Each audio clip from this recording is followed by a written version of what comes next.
Late হচ্ছে 9:30 বাজে মশাল দেয়।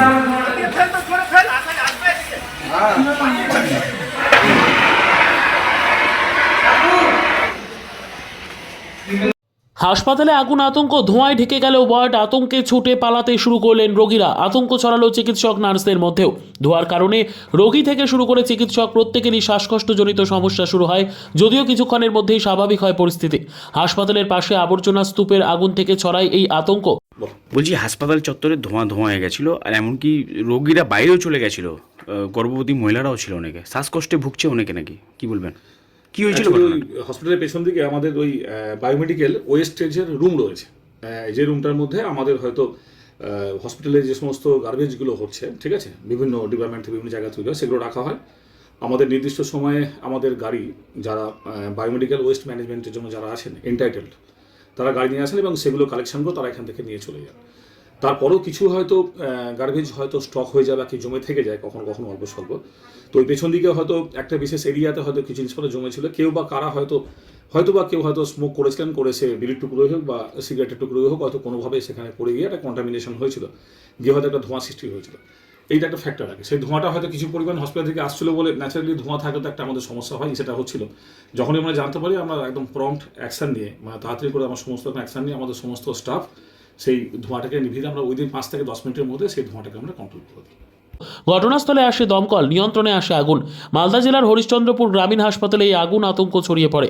হাসপাতালের পাশে জমে রয়েছে আবর্জনার স্তূপ, সেখানেই কোনোভাবে আগুন লেগে যায়। তারপরে বিষাক্ত ধোঁয়ায় ঢেকে যায় সমগ্র ওয়ার্ড। ধোঁয়ার বিভৎসতায় প্রসূতি থেকে শুরু করে অন্যান্য রোগীরা ওয়ার্ডের বাইরে বেরিয়ে যেতে শুরু করে। ছড়িয়ে পড়ে ব্যাপক চাঞ্চল্য।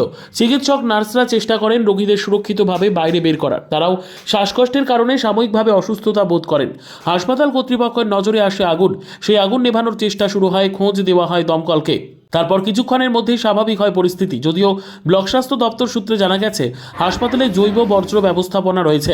সেখান থেকে আবর্জনা বের করার সময় বা নিয়ে যাওয়ার সময় বিভিন্ন জায়গায় ছড়িয়ে ছিটিয়ে পড়ে। সেই জায়গায় কেউ ধূমপান করে ফেলার ফলে বা অন্য কোনো কারণে আগুন লেগে গেছিল। হাসপাতালের আবর্জনা স্তূপের পাশে রয়েছে রাস্তা, সেখানেও ছড়িয়ে ছিটিয়ে রয়েছে ব্যবহৃত ইঞ্জেকশনের সিরিঞ্জ। বজ্র ব্যবস্থাপনা নিয়ে তৈরি হয়েছে প্রশ্ন, যদিও সকল রোগী নিরাপদে রয়েছেন বলেই জানা গেছে।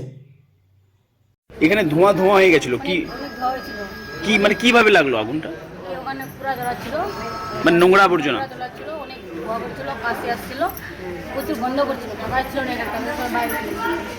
তারপরে পাইপ এনে ওখানে সব আগুন টাগুন মিশালো, তারপর ধোঁয়াটা একটু ঘটলো, তারপর সবাই এখানে ছিল, অনেক গন্ধ করছিল। বলছি ছোট ছোট বাচ্চা ছিল তো আপনার সঙ্গে? মা ছিল, বাচ্চা এখানে চলে গেছিলাম বাইরে থেকে, তারপরে এখন ওখানে মনে করেছিলাম ওখানে 1-1.5 ঘন্টা মতো, তারপরে এখন আর দেখি সব ধোয়া মেজে গেছে, মানে আজব জ্বলা ছিল, বন্ধ লাগছে, দমদম বন্ধ হয়ে তারপরে চলে গেছিলাম। হাসপাতালে কি হয়েছিল, কি নিয়ে ধোঁয়াটা, কোথা থেকে আসলো এই ধোঁয়াটা? ধুঁয়াটা বাহারে ধুঁয়াটা আসলো বাহারি, আর কে কিছু করলো না করলো ওই জন্য ধুঁয়াটা ভিতরে আসলো। সবাই হসপিটালে ছড়ে ভাগে গেল, বাচ্চা নিয়ে সবাই বাহার চলে গেল। ওই ছোট ছোট বাচ্চা ছিল নাকি? সবাই ছোট ছোট বাচ্চা আছে, সবাই স্পেশাল থেকে হাসপাতালেই হয়েছে? হ্যাঁ, হসপিটালে হয়েছে, এখানে ভর্তি ছিল। হ্যাঁ, আমিও তো ভর্তি আছে। আগুন বুঝলো মাঙালে, দমকল মাঙালে বুঝালো, বন্ধ হয়েছিল। Bureau report, PB news.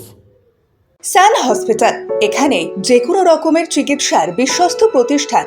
খুবই কম খরচে বিশ্বমানের চিকিৎসা প্রদান করে থাকে।